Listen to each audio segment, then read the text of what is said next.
Shalom. All praises to Yahweh Bahashem, Yahweh Shai Bahashem Akakodash. The double honors to the elder apostles, the bishop, and the elders of GMS who rule well. Peace. Salutations to the elect. My name is Ainal.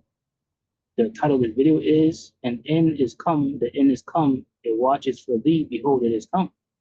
Right? And the scriptures tell us that Esau is the end of the world, right? And Jacob is the beginning of it that followeth. Right, and we're basically in that time now where all the prophecies are being fulfilled. Let me get this Ezekiel 7.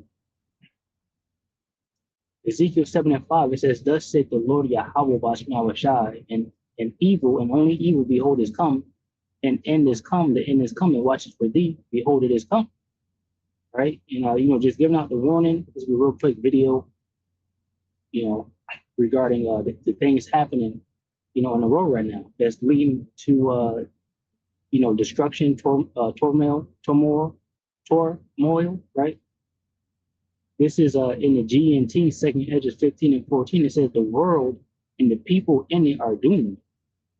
The war that will bring their destruction is very near.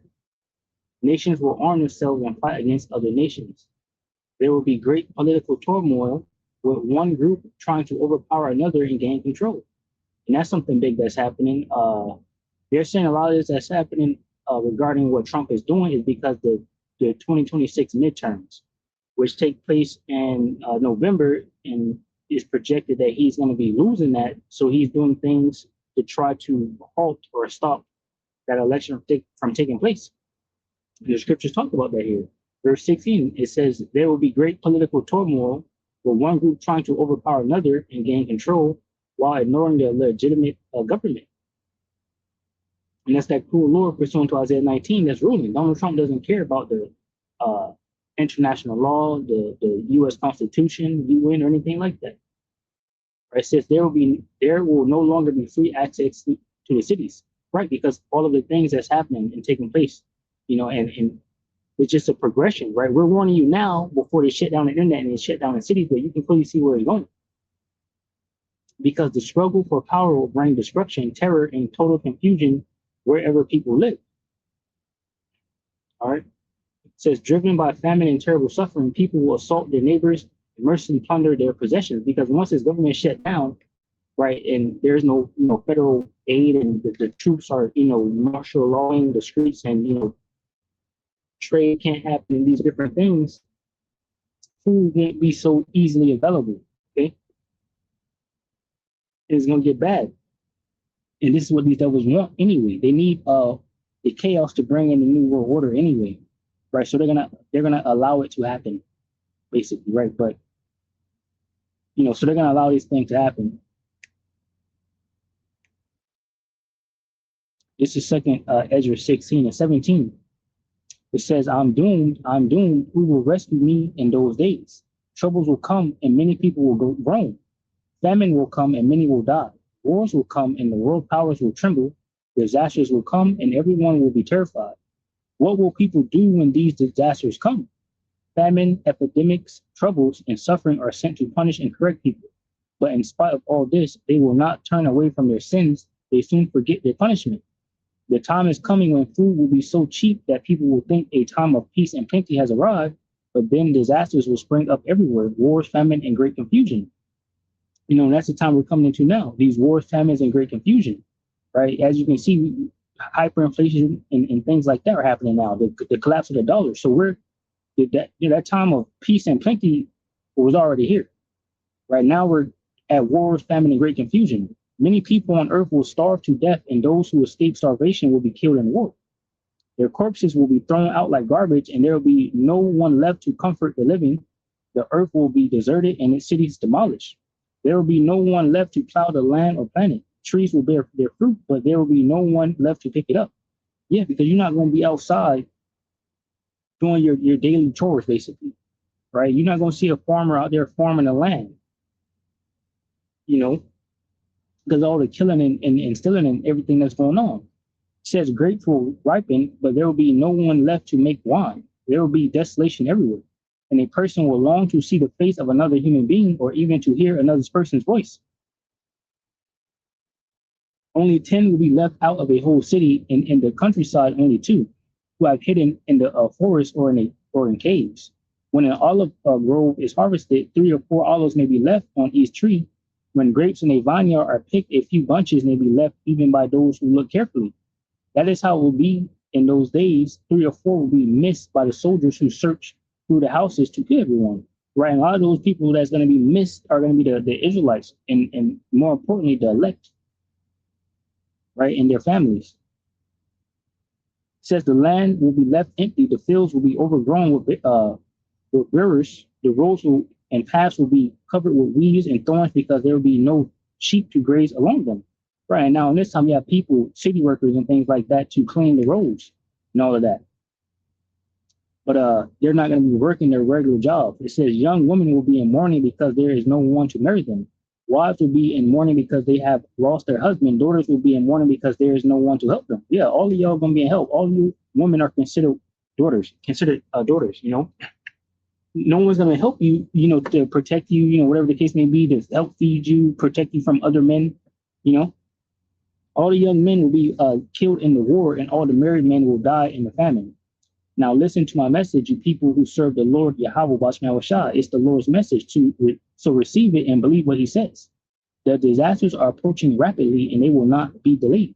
Right. And now, you know, we're seeing the beginning of it all with these Egyptians against the Egyptians, you know.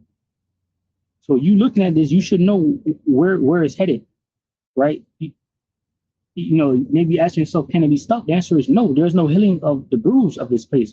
It's going to continue to intensify, right? Isaiah 19:2, it says, and I will set the Egyptian against the Egyptian, and they shall fight everyone against his brother, and everyone against his neighbor, city against city, and kingdom against kingdom. And all of this is happening right now in these last days, and it's only increasing, right? You can look at the grand stage with all these nations like America. Let's look at America and China and Russia and Iran and all the rest of them, right? What's happening right now? You have terrorists, you know. Let's do this real quick. Let me look at, I'm gonna do this real quick.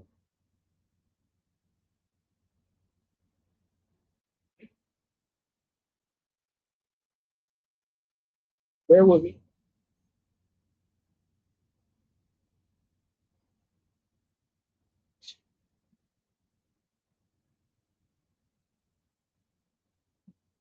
Difference between Cold War and Hot War.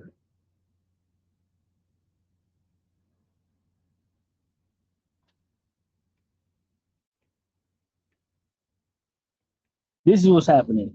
Difference between Cold War and Hot War. You're in a Cold War, right? It's clear as day. This is the gradualism of what's happening on the grand stage that's going to lead to World War III.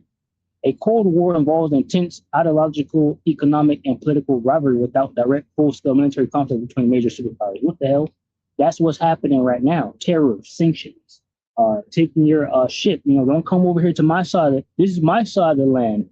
You know, go to your side. You know, that's what they're doing. It says often using proxy wars instead. Then you have the Hamas, you know, and these different proxies of Iran that's attacking Israel.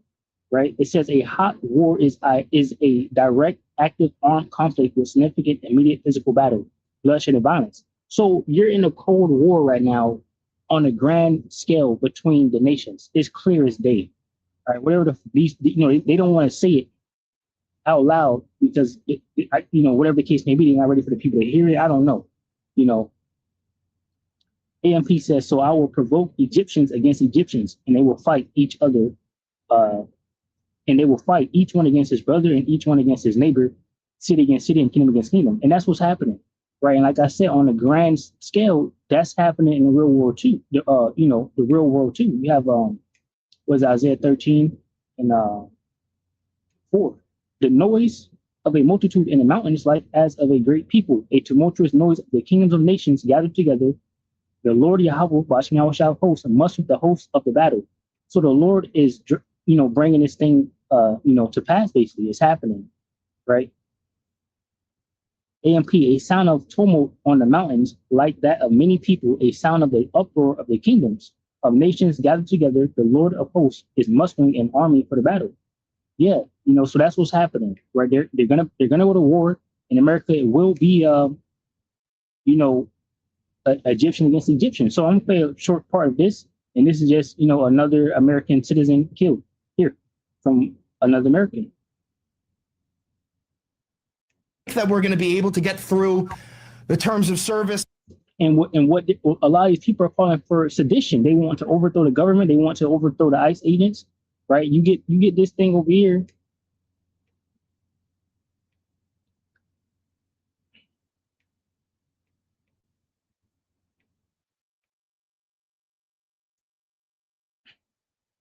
Same thing, just in the regular KJV, right? It says Second Ezra chapter 15, verse what you get from 14. Woe to the world and them that dwell therein, for the sword and their destruction draweth nigh, and one people shall stand up and fight against another, and swords in their hands. For there shall be sedition among men, and invading one another. They shall not regard their kings nor princes, and the course of their actions shall stand in their power. So it's gonna happen. They're gonna call for sedition. They're gonna go after the princes, right? And the princes now are these ICE agents, the National Guard, and things like that. And these everyday Americans, are calling for that, right? Because they're being murdered in the streets. Just because it's not exactly gruesome, there's no blood or anything, but this is a clear angle of exactly what I just fucking said to you. And if a single one of you watching is capable of refuting what you are seeing with your own eyes, you are a waste of oxygen. You would be better off enslaved in a fucking gulag. We're gonna watch an innocent man be murdered by 8 Nazis now.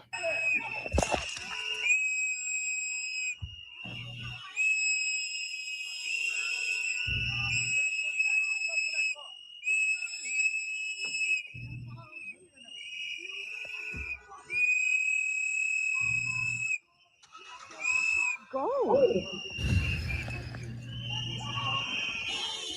There's Alex.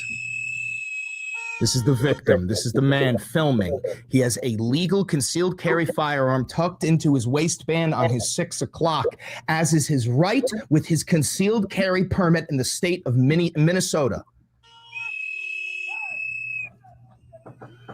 What the fuck is wrong with you? So ICE, this one Nazi here, he starts beating up these women because, as you know, ICE are all terrorists who hate women.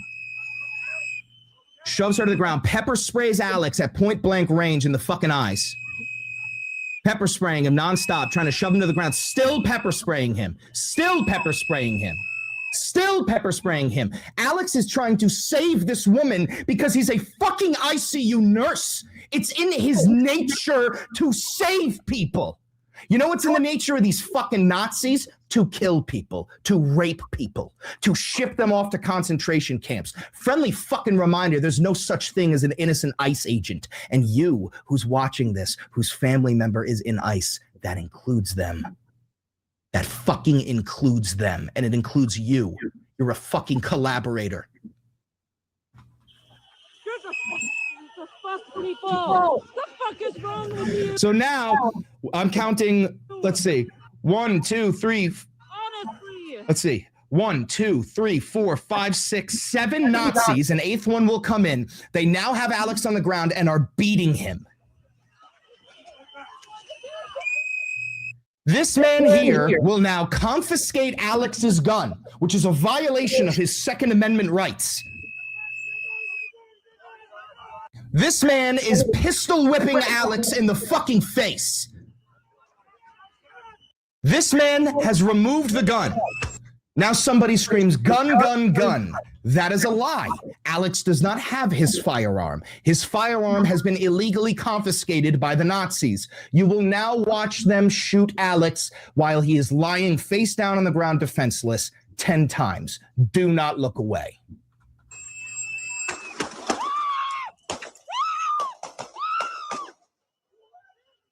What did you just do? What the fuck did you just do? What the fuck? Well, what they did was what they're trained to do. Murder dissidents of the Fuhrer. That is what ICE is here for. They are not here for border patrol. They are not here for detaining illegal immigrants. ICE is a private paramilitary organization that is owned by Donald Trump. Their sole intention is to slaughter any and all dissidents of the regime. You are all up next. You need to accept that reality. And this includes you, MAGA voter. This includes you who, yeah, you voted for Trump, but you also want to see the Epstein files because you don't think pedophilia is a good thing. Well, guess what then? You're next. They want to kill you too. Accept reality. I got more for you. I got many different angles of this here. All right, you can check the video out, but you know, as clear as day was coming, you know, we're blowing the trumpet on. They gave me the warning, right? Pray, you know, seek the Lord while he may be found. Repent, of course. Shalom to the hopeful elect, which consists of men, women, and children. Shalom.